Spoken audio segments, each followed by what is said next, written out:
What I'm about to state might resound with many of you, but I want to teach it in such a way that it's our duty to teach while we continuously learn. I have experienced the Mediterranean recently, like hands-on experience, and if I combine that with parts of my life, especially in the last couple of years, where my senses have so much heightened, and I pay attention to internal health on a much different level, and every time I'm a mountain, I'm amongst water and mountain, right? Sea and seaside and lakes and mountainsides. Every time I combine all that in my life, like I said, something I've been mentioning, that, like to my family, to my wife, to my friends, like when I'm amongst water and amongst mountain, I feel different. I feel healthier, internally healthier. And then when I look at my father, like his last 20 years of life, he would talk about that how when he was in a city, his allergies were all flared up. And every time he went back to the cottage, which was lake mountainside, they would disappear, right? So when I look at ingredients of life, that's one of them. Okay, so the environment, when you look at epigenetics, like the environment which you consume, which you expose yourself to, and you look at the Mediterranean lifestyle, like we're in France and Turkey and Italy and Greece, and when you look at a lot of the lifestyle there, everything is ascent and descent, ascent, descend. Everything is stairs. There's no like elevators and ramps and escalators and mobile everything everywhere. There's none of that, right? And then they grow food everywhere. Literally, everybody grows food. It's beautiful. Everybody grows food, and a lot they do stairs and they do ascent and descent, they incline and decline every day. So they basically work out every day naturally. Like the high interval training, they do that naturally. It's part of their lifestyle. So that's one of the components. Then it's strength, core strength, leg strength, right? They're building leg strength. And then if you understand core strength and leg strength, that also tied to the longevities of those that live longer. Those that, they live longer, more vibrantly, meaning they get 20, 30 more extra better years of life, right? So you might be dying longer, meaning your last 20 years of life, you're like immobile, or you die younger, etc. But there are those that go to 90, for example, and they're very healthy. Like I was descending those hills, like in Capri, in Greece, and etc. And like as fast as we're descending, you'd have an elderly person ascending as fast as you're descending, right? Because it's part of their lifestyle. All their life they've done that. All their life they've eaten real food, real ingredients, not factory farming where fruits and vegetables and everything processed is designed for addiction and sugars and size and color and etc.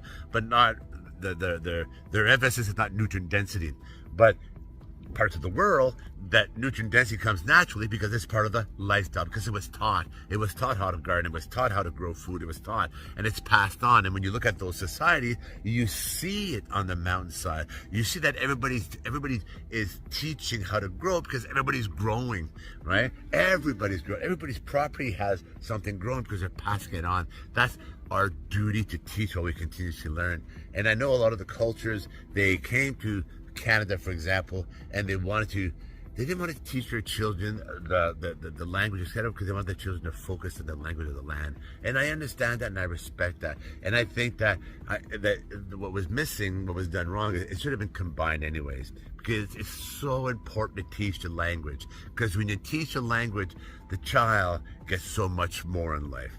And a lot of that, with the teachings of the language, comes the understanding of the lifestyle, and then the knowledge and the mindset and the discipline of wanting to learn more of the healthy components of the lifestyle. And then they see that why is no living 90 years strong? Why are they riding mopeds at 105, right? And so the more you know the language, the more you pass it on, the more you pass on the culture, the more you pass on the understanding of the ingredients and how to grow real food and how to do with sheep manure, for example. Like you teach that, you pass that on. That is so important. It's so dude. If I look at myself, I'm a Bourguignon. Bourguignon, if you look at it, follow the bloodline to Bourgogne, basically the Mediterranean, right?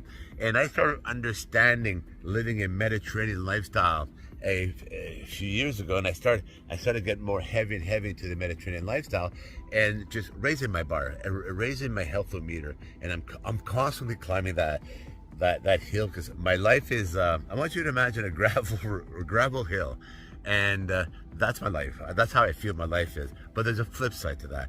I'm always running a gravel hill, and the reason why, if you maintain a good pace, if you maintain a steady pace, if you maintain incremental like climbs, you make it to the top, or you continue to climb, right? If you slow down and stop, you start descending, you don't do good. And that's, if you look at a lot of diseases and a lot of the illnesses, etc., that's why it leads to the lazy boys, and it leads to the couches, and it leads to the chairs, and it leads to the bed, and it leads to the mobility device, it leads to all that. So I started understanding living a Mediterranean lifestyle. I started living like my bloodline. And that was from knowledge and education.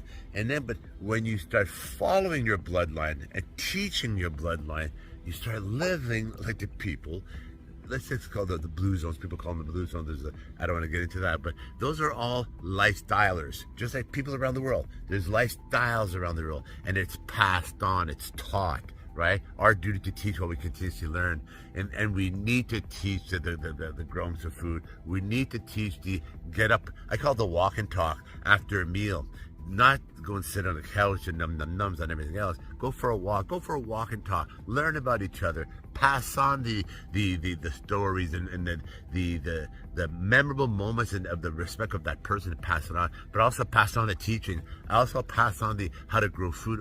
These are things you do after dinner, right? These are things that's how they pass it on. But it's our duty to do so. And then when you start living that lifestyle, when you start living based on your bloodline, when you start living based on, if you look genetically and DNA wise, like nobody dies. We pass each other on, right? The DNA continues. So, but if you live like your bloodline, like the ancestors and the ancestors right down to the first bloodline behind you, if you live like those bloodlines DNA wise, you do so much better health wise, right? So, but that how do you get there? You get there by teaching it. And that's why it's our duty to teach while we continue to learn. So bringing that forward, and that's why when I say it might resound with you, it's your duty to teach. And it's okay to embrace the land that you're in, the language of the land that you're in. It's actually so important to do so. But if you take the good of that land and the good of your land, and you teach and you put it together, you get so much more out of humanity. Number one, you get some very healthy people. You get some very healthy mindsets. You get some the world would be healthier. Full stop. It's our duty to teach while we continue to learn. Jean-Guy Bourguignon, I want to wish each and every one of you a most healthy and productive summer ahead. While keeping in mind, think about this. It's my duty to teach while I continue to learn.